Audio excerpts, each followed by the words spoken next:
in the Jivar of Ahl-e-Bait alayhi salam. Allah Amin. And we ask Allah to continue to bestow His sabr and patience to the bereaved family for this loss. For this Isada Salam Majlis and this anniversary in this Barsi Majlis, as we all remember him fondly the last year in the month of Ramadan, towards the last week of Ramadan, Marhum left this world, and now a year has passed. How quickly time goes by. And therefore it is important, it serves as a lesson and ibrat for all of us. That how quickly time goes by and it doesn't serve anymore. And so for this tonight's majlis, as I have very little time, about 32 minutes in my possession, I recited this ayat number 58 from Surah Nisa. Allah subhanahu wa ta'ala in this ayat gives a command. Very rarely do you see in Quran that Allah uses the word amr, ya'mur or amr. This is one of those places where Allah uses the word inna Allah ya'murukum an tu'addul amanati ila ahliha. Indeed, Allah subhanahu wa ta'ala commands you to return the trusts that have been given to you to those who are the ahl of those trusts. Allah commands you to deliver the trust to their rightful owners. And the ayah continues that, and judge with fairness when you judge between people.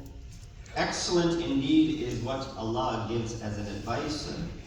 And of course, Allah is Sami'an Basira.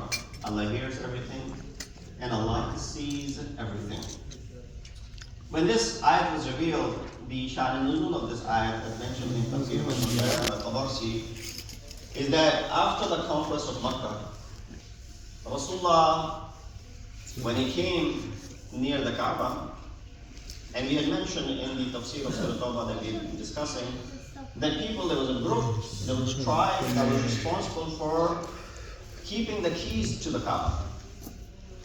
It was a matter of honor for them that they held the keys to the Kaaba. There was another group which was responsible for providing the kiswa to the Kaaba. There was another group which was responsible for giving the water to the pilgrims. All of these were duties of different tribes, and they took pride in it.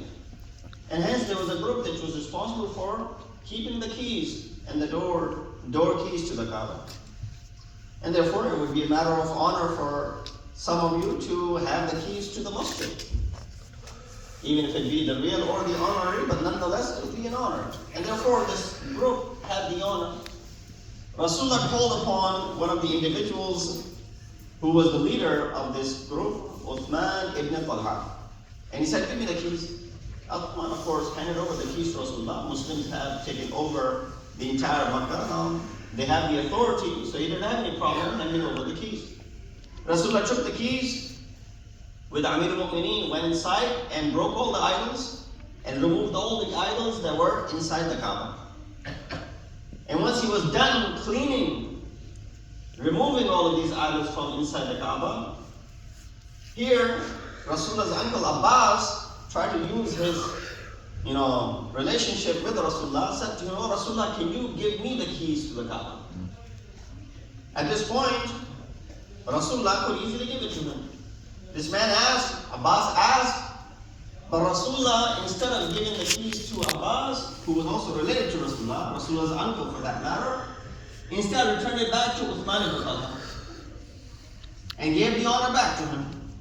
This ayat that Rasulullah recited, Ya ayyuhalladhina amanu, or inna Allah ya'murukum an tu'addul amanati ila ahliha.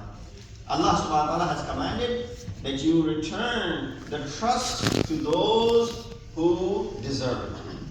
And thus, the Sha'n of this ayat could be understood from this aspect. This is another ayat in Quran where Allah subhanahu wa ta'ala speaks of amanat. This is a more known ayat to you all. You've heard it many times before, where Allah says in towards the end of Surah Ahzab, and mentions it with a unique and unfavorable attribute to insan. Allah says what? He says, Inna aradna al-amanata ala samawati wal ard. We offered the trust and our deputation to the heavens and the earth. فَأَبَيْنَا أَنْ يَحْمِلْهَا. Heavens and the earth, they refrained from, or they did not accept this command that we had given to them. وَأَشْفَقْنَ مِنْهَا وَحَمَلَهَا الْإِنسَانِ. So, we did not force it onto them. Insan went ahead and accepted this challenge, the deputation, or to be the wasi, if you want to call it, or the deputation that we had wanted to give. He accepted it. وَإِنَّهُ, and Allah subhanahu wa ta'ala says towards the end, إِنَّهُ كَانَ ظَلُومًا جَهُولًا. Insan indeed is hasty and ignorant in this regard.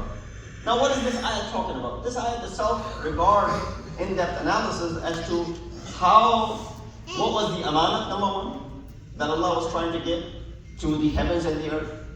Number two, were they able to receive it, like insan was able to receive it? Number three, why did they refrain from taking it? Is it not considered to be, denying the command of Allah subhanahu wa ta'ala? Or over here, it's not the same as denying. Rather, they accepted, they understood that they were incapable of receiving it.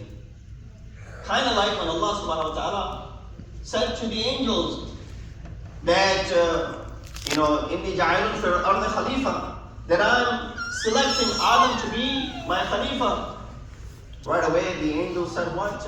They respond by saying, أَجَعَلُ فِيهَا مَنْ يَفْسِدُ فِيهَا وَيَسْفِكُ الدِّمَاءَ. Are you going to go ahead and make someone to be your deputy who's going to go ahead and يَسْفِكُ الدِّمَاءَ, who's going to shed blood? وَيُفْسِدُ الْأَرْضِ, who's going to go ahead and do fasad fil ard? Right away, Allah subhanahu wa ta'ala said, إِنِّي عَلَمُ مَا لَا تَعْلَمُونَ. I know what you do not know. And Allah subhanahu wa ta'ala asked these angels, go ahead and say if you know these kalimat that have been taught to Adam. They all said, we don't know. مَا عِلْمَ لَنَا إِلَّا مَا عَلَّمْتَنَا. We don't have the knowledge of except what you have taught us. That's fair enough. But then Allah said to Hazrat Adam, فَأَنْبِئْهُمْ بِأَسْمَائِهِمْ. Oh Adam, go ahead and tell them that we have taught you. That Hazrat Adam related what Allah subhanahu wa ta'ala, the ilm that Allah had given. Same question could be raised over here. If Allah had given this ilm to Hazrat Adam, He should have given the same ilm to the angels. Then the angels won't be saying that we don't know beyond what you have taught us. Here Allah has certainly given this ilm to Adam ﷺ, so thus Adam ﷺ is able to say. Let me break this down example even easier. That there are two people sitting over here. I asked one person, can you go ahead and tell me the names? He said, you didn't teach me. I asked the other person, can you go ahead and tell me the name? He said, yeah, sure, these are the names. What's the difference? I told one and I didn't tell the other one. Isn't that how you would look at it? The argument of the angels would be, and similarly the ayat that I recited, the argument for the heavens and the earth. فَأَبَيْنَا, they did not want to take this responsibility. Here the difference is what Hazrat Adam and the angels.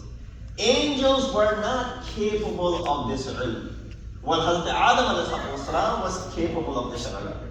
What does that mean? That means today if you were to go ahead and tell a 5-year-old the most difficult of the formulas of calculus, that 5-year-old will not be capable of taking that. In fact, a 40-year-old will not be able to take the responsibility in some cases, but nonetheless, a 5-year-old will definitely would not be capable of taking that responsibility.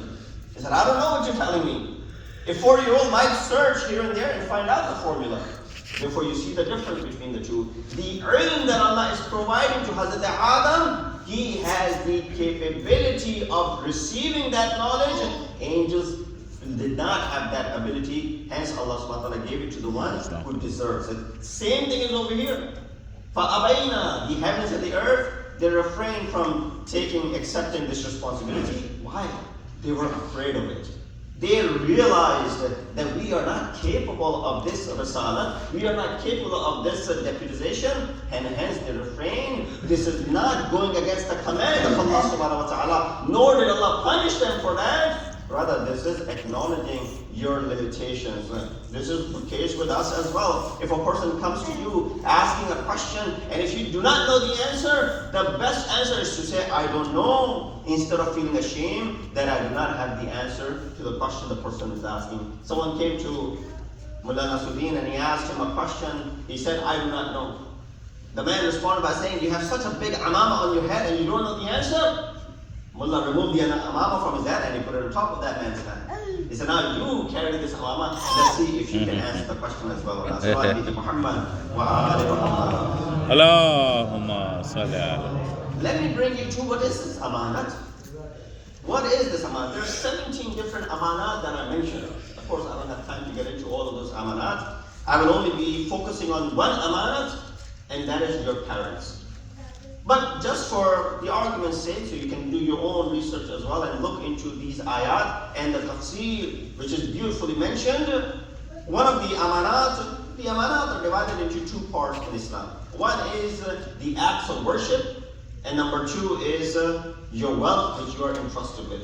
You know, riwayat mention that as soon as it was a time for salat, Amir al-Mu'mineen, Ali ibn Abi Talib Allahumma salli ala Muhammad would have this unusual feeling.